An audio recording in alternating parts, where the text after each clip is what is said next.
Hello বন্ধুরা, আজকে আমরা আলোচনা করব আমাজন প্রোডাক্ট হাউসের যে চেক বক্স হয় সেটা কিভাবে কাজ করে। তো এখানে তোমরা দেখতে পাচ্ছ এখানে কিছু পেন্ডিং এবং পেন্ডিং দেখাচ্ছে। তো এখানে চেক বক্স আছে, এই চেক বক্সগুলোকে যখন আমি অটোমেটিক্যালি ক্লিক করব এখানটায় দেখো অটোমেটিক্যালি পার্সেন্টেজটা চেঞ্জ হতে আছে। এবার যখন এটা 100% হয়ে গেল, এটা কি দেখালো, কমপ্লিট অটোমেটিক্যালি এখানে লেখা চলে আসলো। তো এটা কিভাবে ফর্মুলার সাহায্যে কাজ করা হয়েছে সেটা আজকে আমরা এই ভিডিওতে আলোচনা করব। তো প্রথমে আমাদের এরকম একটা লিস্ট আমাদের এক্সেলে তৈরি করে নিতে হবে। এবারে আমি তোমাদের সম্পূর্ণ দেখাচ্ছি। আমি পুরো সেলটাকে সিলেক্ট করে এখান থেকে ডিলিট বাটন প্রেস করলাম, ডিলিট হয়ে গেল। চেক বক্সগুলোকে সিলেক্ট করে ডিলিট করব, ডিলিট হয়ে গেল। এবার ফাইনালি আমরা এখানে চেক বক্সগুলো কিভাবে অ্যাড করব যদি আমি তোমাদের একটু জুম করে দেখাই। তো ফার্স্ট অফ অল আমরা এটাকে প্রথমে এখানে আমাদের পুরোটাকে সিলেক্ট করে এখানে অ্যালাইনমেন্টগুলোকে আমরা করে নেব সেন্টার করার পরে প্রোডাক্ট যে লিস্ট আছে এই বক্সটাকে আমরা একটু বোল্ড করে নেব যেন লেখাগুলো দেখতে একটু ভালো লাগে। এবারে আমাদের এই যে বক্সগুলো আছে, সেলগুলো যে আছে, এই সেলের মধ্যে চেক বক্স আনার জন্য সেলগুলোকে পুরোটা সিলেক্ট করব। পুরোটাকে সিলেক্ট করে আমরা ইনসার্টে যাব। ইনসার্টে গিয়ে এইখানে যে চেক বক্স অপশনটা আছে এখানে ক্লিক করব। ক্লিক করার সঙ্গে সঙ্গে আমাদের চেক বক্স কিন্তু আমাদের দেখো এখানে অলরেডি আমাদের প্রত্যেকটা সেলের মধ্যে এখানে চেক বক্স অ্যাড হয়ে গেছে। এবার একটু বুঝিয়ে দিই, যদি ধরো আমরা একটা আমাজন বিজনেস শুরু করার পরে আমাদের এরকম একটা শিট তৈরি করতে হবে। এবার শিটের মধ্যে আমরা কি করব, যদি আমরা কোনো অর্ডার পেয়ে থাকি তাহলে এখানে আমরা রিসিভে ক্লিক করব। এবার রিসিভ করার পরে আমাদের প্যাকিং যখন কমপ্লিট হয়ে যাবে তখন আমরা প্যাকিংয়ের সেলে ক্লিক করব এবং যখন আমাদের প্যাকেজিং রেডি হয়ে প্রোডাক্টটা অ্যাওয়েটিং থাকবে মানে ওয়েট করবে তখন আমরা এই বক্সটায় ক্লিক করব। তারপর যখন গাড়িতে উঠে যাবে তখন আমরা এই বক্সটায় ক্লিক করব এবং যেটা আউট অফ ডেলিভারি যখন প্রোডাক্টটা বেরোবে তখন এই বক্সটা আমরা ক্লিক করব। আর এখানে আমাদের 100% লেখা অটোমেটিকলি চলে আসবে এবং এখানে দেখাবে স্ট্যাটাস কমপ্লিট, পেন্ডিং বা কমপ্লিট, এই দুটোর মধ্যে যে কোনো একটা আমাদের শো করবে। এবার যদি পেন্ডিং থাকে তাহলে এই সেলের কালারটা হবে রেড এবং যদি গ্রিন থাকে তাহলে এই সেলের কালারটা হবে হচ্ছে যদি অর্ডারটা কমপ্লিট হয়ে যায় তাহলে এই সেলের কালারটা হয়ে যাবে হচ্ছে গ্রিন, মানে কমপ্লিট দেখাবে এক কথায়, মানে কালার হবে গ্রিন আর লেখা হবে কমপ্লিট। আর যদি পেন্ডিং লেখা থাকে তাহলে কালার হবে রেড এবং লেখা থাকবে পেন্ডিং। তো সেটা আমরা কিভাবে করব আমরা পুরোটাই জানবো আমরা এই ভিডিওতে। তো তোমরা দেখতে পাচ্ছ এখানে এই চেক বক্সের মধ্যে এখানে তোমরা ক্লিক করে করে এটাকে কমপ্লিটলি এটা করতে পারবে। যখন এটা ক্লিক করবে এখানে রাইট চিহ্ন অটোমেটিকলি চলে আসবে।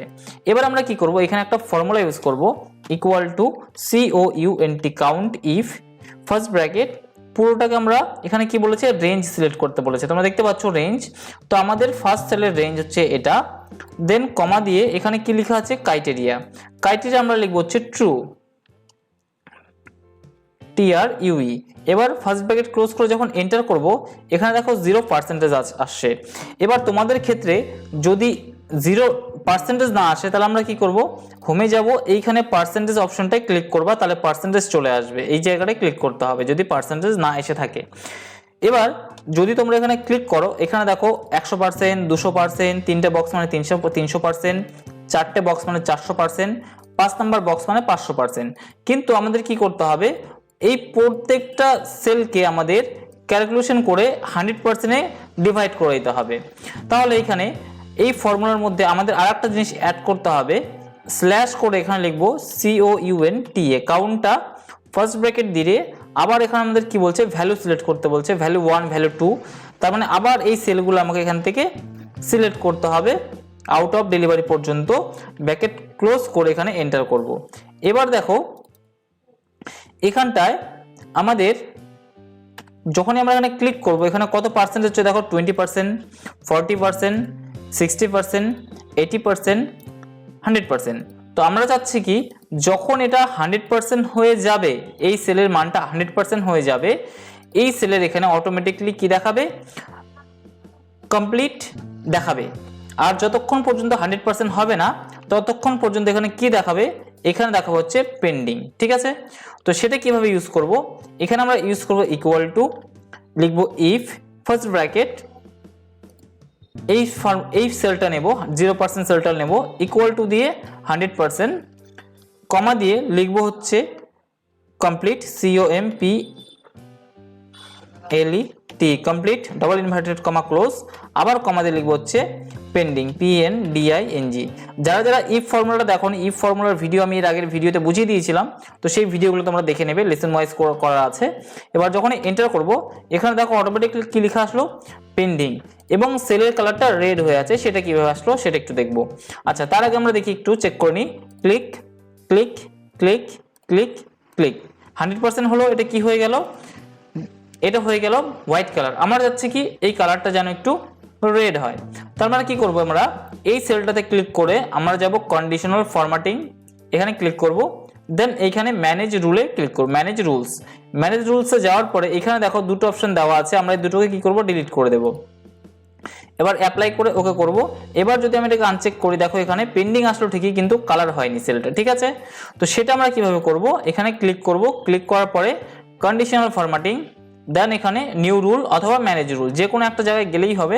তো আমরা ম্যানেজ রুলে যাব, এইখানে দেখো লেখা আছে, এখান থেকে আমরা নিউ রুলে যেতে পারবো, এখান থেকে রুলস আমরা এডিট করতে পারবো, আর এখান থেকে রুলস আমরা ডিলিট করতে পারবো। এখানে তিনটে অপশন আমাদের দেওয়া আছে। তো আমরা কি করব, নিউ রুলসে যাব, যাওয়ার পরে একটা জিনিস মাথায় রাখতে হবে, আমাদের এই সেলটার মধ্যে কিন্তু কার্সারটা মানে সিলেক্ট থাকতে হবে, সেলটার এই সেলের মধ্যে সিলেক্ট থাকতে হবে। এবারে কি করব, আমরা এখানে ক্লিক করব, দেন এইখানে সেল ভ্যালু আছে, এটাকে সবসময় সেল ভ্যালু নিতে হবে, কারণ আমাদের এই সেলের সঙ্গে আমাদের এখানে এই সেলের মানটা বসাতে হবে, ঠিক আছে।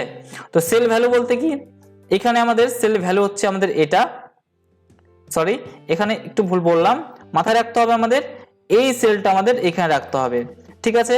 তো এটা হচ্ছে আমাদের ভ্যালু না, এটা হচ্ছে কি, এটা হচ্ছে আমাদের টেক্সট বক্স।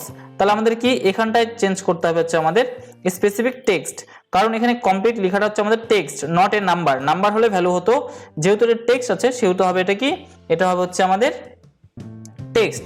এবার এখানে লিখবো কি, এইখানকার যে স্পেলিংটা আছে সেম স্পেলিং এখানে ঠিক লিখতে হবে দেখে দেখে, COMPLET কমপ্লিট।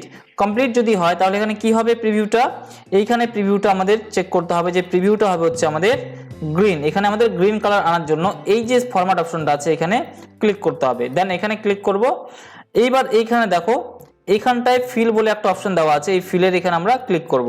ক্লিক করার পরে এখান থেকে আমরা গ্রিন কালার সিলেক্ট করব, এখান থেকে গ্রিন কালার সিলেক্ট করলাম।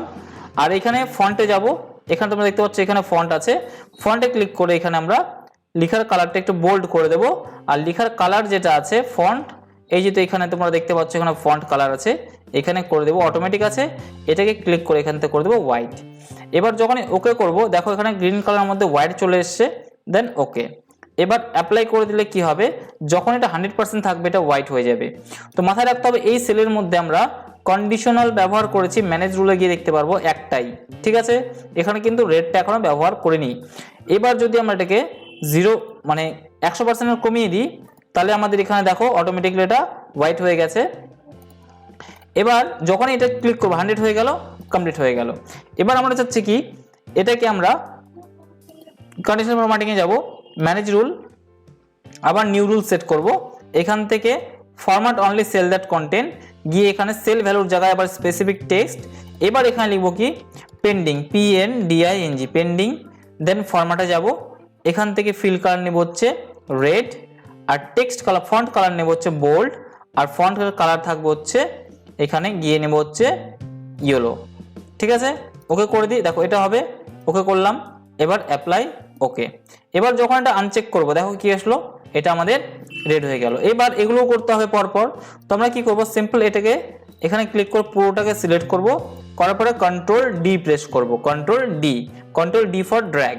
এবার যখনই আমরা এটাকে ক্লিক করব, দেখো 100% হয়ে গেল। সেম ভাবে এটা কি করব, পুরোটা সিলেক্ট করলাম, Ctrl+D ফর ড্র্যাগ। তো এগুলোতে ডিভিশন আসছে কেন, কারণ এগুলোর মধ্যে চেক বক্স নেই। পুরোটাকে সিলেক্ট করে আমরা এখান থেকে যদি ড্র্যাগ করে দিই, তাহলেও আমাদের দেখো অটোমেটিকলি পেন্ডিং দেখাচ্ছে। এবার আমরা এখানে যে কোনো প্রোডাক্টের নাম লিখতে পারি, যেমন লিখবো SAM,